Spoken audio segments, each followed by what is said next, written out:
জিভে জল আসা টকঝাল মিষ্টি আমসত্ত্ব রেসিপি নিয়েই আজকের ভিডিও। এভরিওয়ান, তাহলে দেখতে থাকুন আজকের লোভনীয় আমসত্ত্ব রেসিপির নতুন ভিডিও। প্রথমে আমি অনেকগুলো আম নিয়ে নিয়েছি, যেহেতু আজকে অনেকখানি আমসত্ত্ব বানাবো তো অনেকগুলো আমি নিয়েছি। এই রেসিপিটা আরও এক সপ্তাহ আগে আমার বানানো হয়ে গেছে, কিন্তু ভিডিও আপলোড করা হয়নি।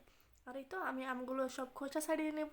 প্রত্যেক বছরই আমের সিজনে আমসত্ত্ব, আমের আচার, আমচুর এগুলো বানিয়ে রাখা হয়। আর এই বছরে এখনও কিছুই বানানো হয়নি, আমসত্ত্ব দিয়েই আমের রেসিপি শুরু করলাম। তো আমগুলো আমার সব খোসা ছাড়িয়ে কেটে নেওয়া হয়ে গেছে। আর এরপর আমি খুব ভালোভাবে 2 থেকে 3 বার ধুয়ে নেব। ছোটো ছোটো আমে যেহেতু অনেক বেশি আঠা বের হয় কালো, তো এই জন্য আমটা অনেক বেশি করে ধুয়ে নিতে হবে 2-3 বার। তা না হলে আমটা সিদ্ধ করার সময়ও কালো হয়ে যাবে দেখতে, তো দেখতে ভালো লাগবে না। আর এরপর আমি পরিমাণ মতো পানি দিয়ে আমটা খুব ভালোভাবে সিদ্ধ করে নিব। আমি যে পরিমাণ আম সেই পরিমাণে পানি দিয়েছি। আর আমটা যত ভালো সিদ্ধ হবে আমসত্ত্বটা কিন্তু ততই ভালো হবে, যেহেতু আমটা সিদ্ধ করে তারপর এটা একটু সেঁকে নিতে হবে চাটনি দিয়ে। তো এই তো আমার আমটা পরিপূর্ণভাবে সিদ্ধ করা হয়ে গেছে, অনেকক্ষণ টাইম লেগেছে কিন্তু। আর এরপর আমি আমটা একটা ঢাকনার উপর ঢেলে দিয়েছি, প্লাস্টিকের ঢাকনা। যেহেতু আমার কাছে বড় ছাঁকনি ছিল না, তাই আমি ঢাকনাটার উপরেই ঢেলে দিয়েছি। আর এরপর আমি একটা চামচের সাহায্যে আমটা গরম গরম অবস্থাতেই এইভাবে পুরোটা ছেঁকে নেবো আর কি। যেহেতু আমের এই যে উপরের যে শ্বাসগুলো এগুলো যাতে আমসত্ত্বর মধ্যে না যায়, এগুলো গেলে আমসত্ত্বটা ভালো হবে না। তাই আমি খুব ভালোভাবে এই যে আমটা ছেঁকে নেওয়ার পর দেখতে এরকম হবে, ছেঁকে নিয়েছি। আর এরপর আমি কড়াইয়ে দিয়ে দেবো আমটা। এখনই কিন্তু চুলার জালটা শুরু করে দেওয়া যাবে না, যেহেতু চুলার জাল শুরু করে দিলে নাড়াচাড়া বন্ধ করা যাবে না, তাই উপকরণগুলো মেশাতে সমস্যা হতে পারে। আর উপকরণগুলো আগে সব মিশিয়ে তারপরে চুলার জালটা দিতে হবে। আর এখানে আমি পরিমাণ মতো চিনি দিয়ে দিয়েছি, যে যেরকম মিষ্টি খেতে পছন্দ করে সে সেরকমই চিনি দিয়ে নেবে।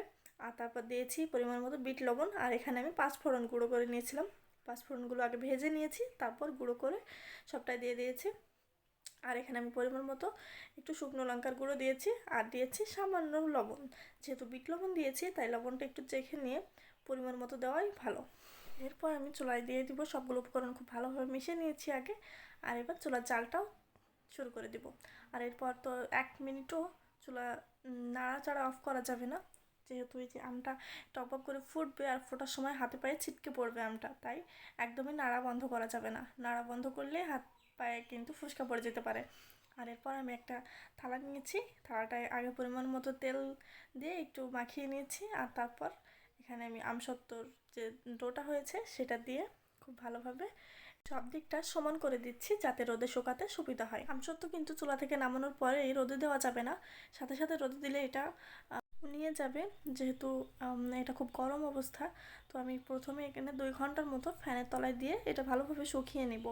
আর এখানে আমার অনেকখানি আমসত্ত্ব হয়েছে কিন্তু, এই যে 3টা থালা, একটা বড় থালা আর 2টা ছোট ছোট থালা। আর এখানে আমি একটু পণ্ডিতি করে আমসত্ত্বর উপরে গুঁড়ো দুধ ছিটিয়ে দিয়েছি, যেহেতু আমি সকাল 11টা বাজে, এখনই 38 ডিগ্রি সেলসিয়াস রোদের তাপমাত্রা। তো এটা শুকাতে খুব বেশি দেরি হবে না।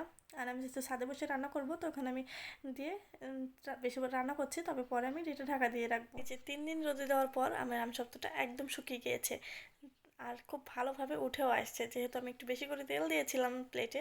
তো তেল দেওয়ার কারণে এটা একদমই লেগে যায়নি। আর এই যে খুব সুন্দরভাবে পুরো গোল হয়ে উঠে এসছে। আর এরপর আমি কেটে নিব। আর যে থালাটা একটু ডিজাইন ছিল, তাই একটু ডিজাইন হয়ে গেছে। আর ছোটো থালাটার আমি অর্ধেকটা খেয়ে নিয়েছিল, আর বাকি অর্ধেকটা এইভাবে সম্পূর্ণটা তুলে নিয়েছে। আর আমি এটা রাবারের মতো হয়েছে, আমি যেভাবেই করছিলাম এটা কিন্তু একদমই ভাঙছিল না, সেভাবেই হচ্ছিল। আর রাবারের মতো হয়েছে মানেই আপনি বুঝবেন আপনার আমসত্ত্বটা একদম পারফেক্ট হয়েছে। আর টেস্ট হচ্ছে আপনি আপনার উপকরণগুলো যেরকম দিবেন সেরকমই টেস্ট হবে। আর এরপর আমার ক্যামেরাম্যান বললো ও কাটবে আমসত্ত্বটা, তাই ওকে কাটতে দিলাম, ও কেটে নিচ্ছিল। যেহেতু একটা চামচ এটা ছুরি নিয়েছি, তো কাটছিল না ভালো। তো তারপর আমরা বটি নিয়ে এসে পুরো আমসত্ত্বটা কেটে নিয়েছি। এখানে আমরা ছোট ছোট করে পিস করে কেটে নিচ্ছি, যাতে ছোট ছোট বাটিতে রেখে দিলে অনেক দিন ধরে খাওয়া যায়। এটা আমি নর্মাল ফ্রিজে বেশ কয়েক মাস ধরে সংরক্ষণ করতে পারি। মাঝে মাঝে যদি এটা রোদে দেওয়া হয় তাহলে 1 বছর পর্যন্ত এটা সংরক্ষণ করে খাওয়া যাবে, একদমই নষ্ট হবে না, আর ছাতাও পড়বে না। তো এই যে আমার আমসত্ত্ব কাটা একদম শেষ। আর এই ছিল আজকের আমসত্ত্ব রেসিপি ভিডিও। যারা আমসত্ত্ব খেতে চান এই রেসিপি দেখে অবশ্যই বাড়িতে বানাতে পারেন। আর আমার ভিডিওটা ভালো লাগলে লাইক কমেন্ট শেয়ার করে পাশে থাকবেন। বাই বাই সবাইকে।